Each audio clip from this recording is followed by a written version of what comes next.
ერთი ქალაქი, ერთი ფაკულტეტის პრინციპი, რაც არის პრობლემას წარმოადგენს იმ მხრივ, რომ ერთ უნივერსიტეტს დარჩება რაღაც ერთი, მეორეს დარჩება რაღაც მეორე, რაც ფაქტობრივად გამორიცხავს აი ამ სწავლების ინტერდისციპლინარულობას, რაც არის მნიშვნელოვანი თანამედროვე განათლების სისტემაში და შესაბამისად აი ეს გაცალკევებულად აღებული ეს ფაკულტეტები განვითარებას ნამდვილად მოწყდებიან და მთლიანობაში ახლა რამდენიმე ფაკულტეტის არა დარჩენილი სასწავლებელია უკვე და არა უნივერსიტეტი, ხომ? წერია, რომ ცალსახად გეგმიური ეკონომიკის პრინციპების აღებით სახელმწიფო თავად დაადგენს თუ ვინ სად უნდა რამდენმა უნდა ისწავლოს, ხომ? დაგეგმა პრობლემა არის იმიტომ, რომ შრომის ბაზარს ვაბავთო ადგილებსო და ის განსაზღვრავსო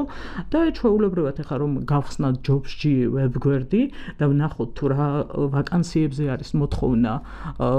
ჩვენ ვნახავთ, რომ ეს არის მთლიანად მომსახურების სფერო აღებული და